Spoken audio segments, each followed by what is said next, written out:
So I think we probably given you as much as we could in terms of what we think is the right things to do for acquisition and walking through the stages and the modeling techniques that can be used.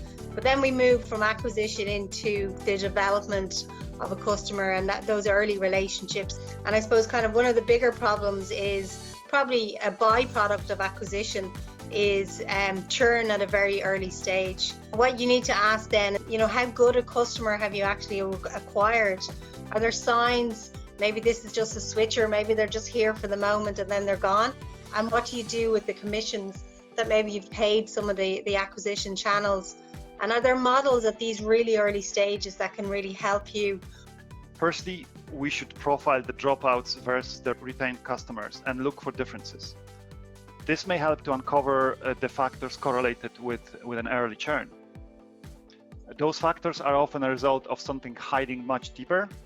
If this is the case, then we need to execute a root cause investigation, which should lead us to the origin of the problem.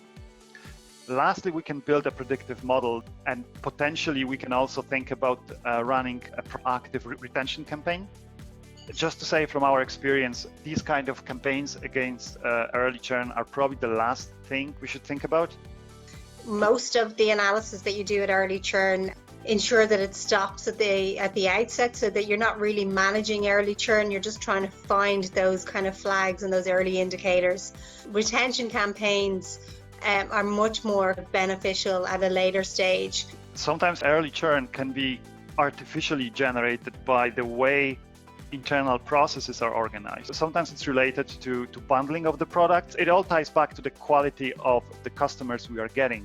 Some of them are not even real customers. That's a good way to bring us into the next area, which is all around segmentation and how you look at customers and look at who they are. You can look at value, you can look at behaviors, needs, demographics, whatever data that you have.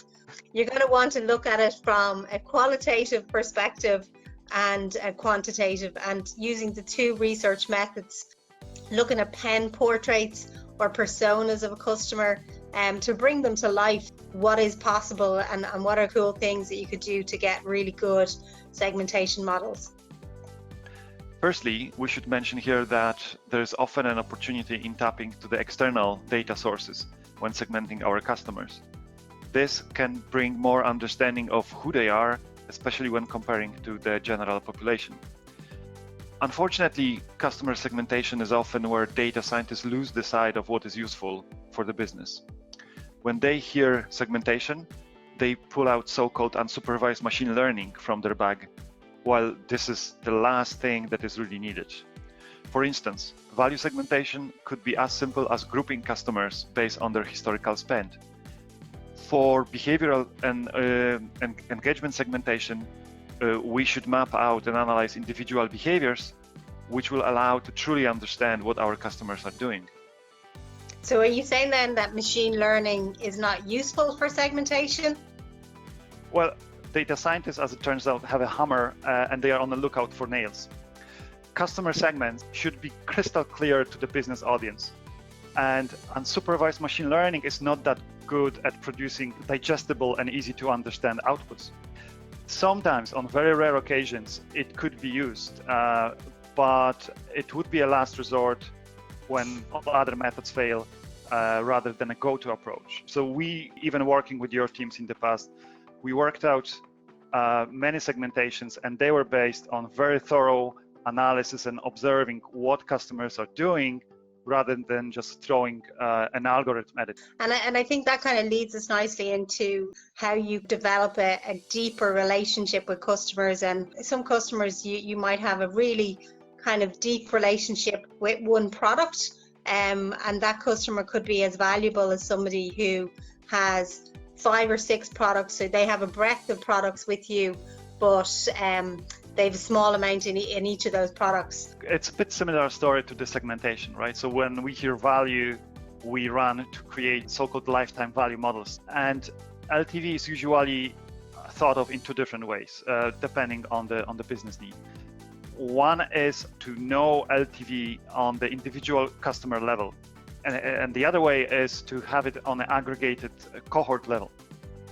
It's rather straightforward to create a good enough LTV model within a week or two.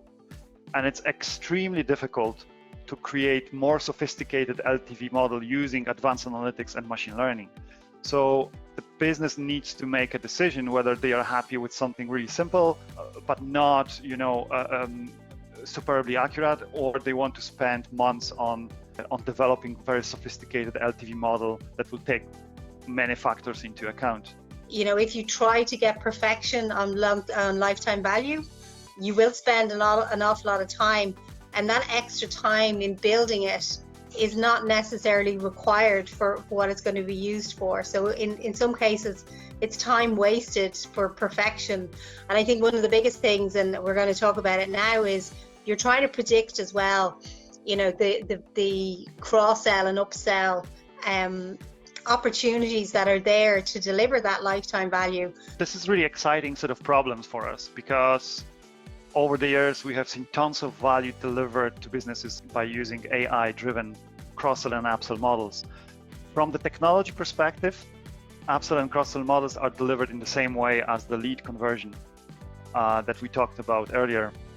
What makes the difference is that we have much more data by now to play with.